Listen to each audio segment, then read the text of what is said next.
Today's guest has had a fascinating career and has made significant contributions to public health in Louisiana, New York, and in Pennsylvania.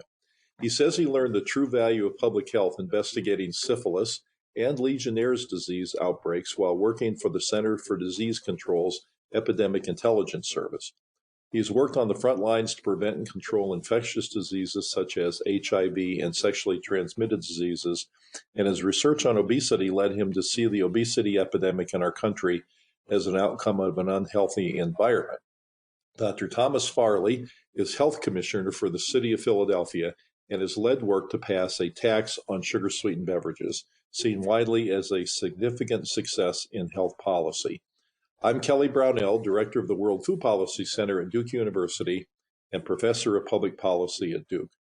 Tom Farley's career includes serving as the Commissioner of Health for New York City under Mayor Michael Bloomberg. He is the co-author of a book entitled Prescription for a Healthy Nation, Improving Our Lives by Fixing Our Everyday World, and a popular history of public health in New York City during the Bloomberg years called Saving Gotham, a Billionaire Mayor, Activist Doctors, and the Fight for 8 Million Lives. Tom, welcome. I'm so happy you could join us. Good to be here. Taxes on sugar-sweetened beverages now exist in a number of cities in the U.S. and in more than 25 countries, but Philadelphia made history by passing the largest tax in the United States. Can you explain the rationale for taxing sugary beverages? Sure. We know that sugary beverages are a major source of added sugar in the diet. And there now are a large number of studies that show associations between consumption of sugary drinks and either obesity or weight gain. And there has been this very parallel major increase in consumption of sugary drinks in parallel with the rise in obesity in this country. There's a lot of reason to believe from all of that sugary drinks play a major role in the obesity epidemic in this country, not the entire problem, but a major role. So that therefore they're appropriate targets if we want to try to really turn around the obesity epidemic. So why think about using taxes to decrease consumption as opposed to other possibilities like education, let's say? Well, we don't think that there's an either-or decision there. We think that we should be educating people about the risks of sugary drinks. We also think that taxation makes sense. We've run mass media campaigns to educate people about the risks of sugary drinks in New York City and elsewhere. And when we started, people didn't recognize how risky these were. So we really made a lot of headway there. But we also know from our experience with smoking prevention that taxing a specific item can really make a big difference in terms of consumption. And so we think the tax is an appropriate companion with the education. Well, Tom, how high is the tax in Philadelphia, and what did you choose to tax? The tax is 1.5 cents per ounce. So that means if you get a 20-ounce bottle of soda, that would be about 30 cents. Or if you get a 2-liter bottle, which is they tend to sell those cheaper on a per ounce basis, you might add as much as $1 to the overall price. And the proposal from the mayor's office when this tax was first proposed in Philadelphia was that it would tax beverages with added sugar or added regular sweeteners. But the city council wanted to also include artificial sweeteners. So the tax includes any beverage that has sugar or high fructose corn syrup or artificial sweeteners. So Mayor Michael Nutter, Philadelphia's previous mayor, came close to getting a tax passed, but was not successful. But when Philadelphia's current mayor, James Kenney, took office, he used a different approach and the tax was passed. What did the two mayors do differently from one another? Mayor Nutter actually took 2 tries at this. And one time he proposed that the purpose of the tax was for health benefits, that if we do this is for people's own health. Another time he tried to say that he had a major deficit and this would help fill the deficit. And neither one of those really got a lot of public support. They didn't like the idea of a taxation just to fill a deficit or yes, I think there was a lot of skepticism about the value of the tax for people's health. So when Mayor Kenney came in now this is the 3rd try, to a certain extent the groundwork had been laid. People understood the risks of sugary drinks. But he tried a very different approach, and he emphasized that the revenue would go towards things that people really cared about, specifically for expanded pre-K for low-income children and for rebuilding the city's parks and recreation centers and libraries, which really needed a lot of additional renovation and repair. And the public really responded to that. I was with him at community meetings and talked to folks. people continue to have skepticism that this would have a real impact on obesity, but they saw that it made sense if it funded those things which they cared about, and they care very much about these issues. Well, Tom, you and I have both been around this soda tax discussion for a long time, and to say that the beverage companies are opposed would be an understatement. What have the companies done in Philadelphia to try to fight the taxes? Oh gosh, where to start? Every technique that you can imagine. First, they lobbied very, very hard. They mobilized the Teamsters, which are the people who drive the trucks that deliver beverages around the city. That they became their sort of ground forces who held rallies. The Teamsters took their trucks and they did loops of City Hall, blaring their horns and really shut down traffic there. They had meetings where they distributed flyers and mailings. And the soda companies also brought in a variety of partners to do the speaking for them, particularly the grocery stores, where the grocery stores were calling it a grocery tax, and they were claiming that it was going to reduce the employment in the grocery industry.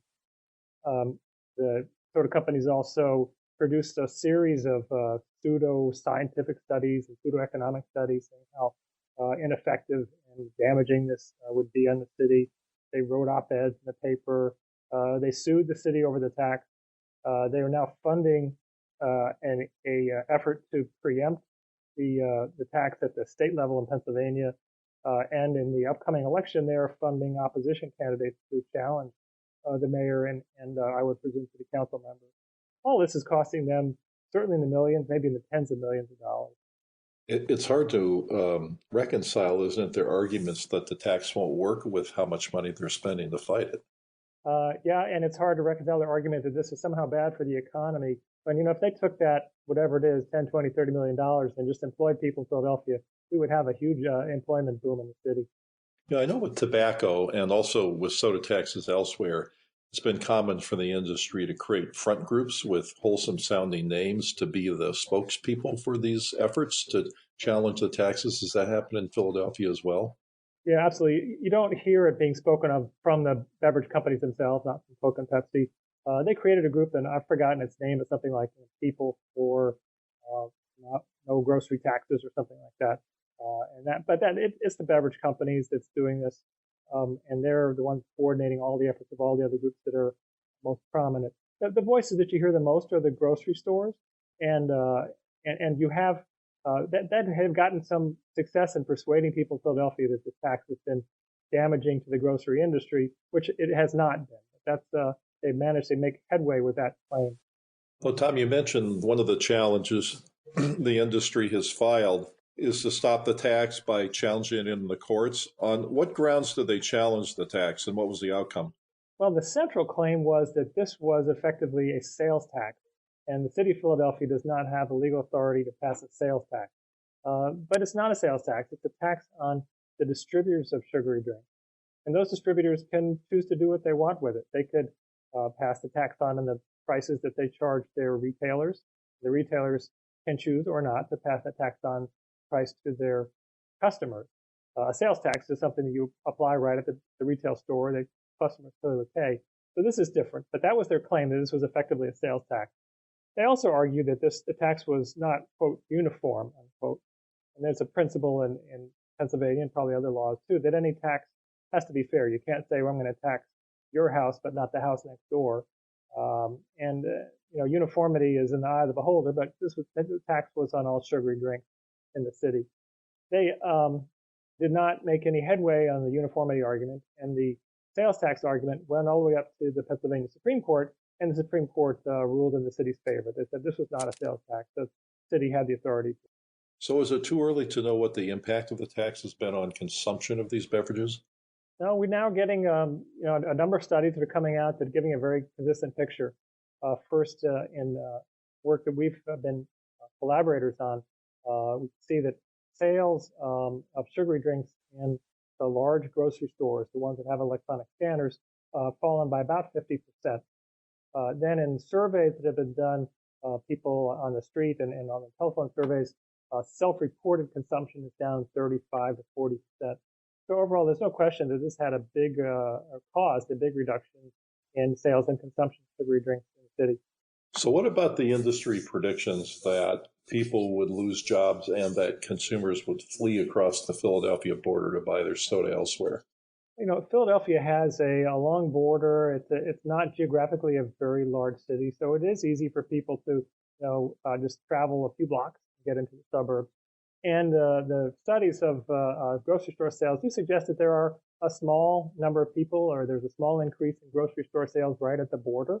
But the overall grocery sector in the city has shown no loss of jobs. And the overall food and beverage sector in the city has showed continued job growth during this period. So again, there are many false claims that this has hurt the grocery store industry, but grocery stores are doing just fine. So, what do you think the future of taxes will be?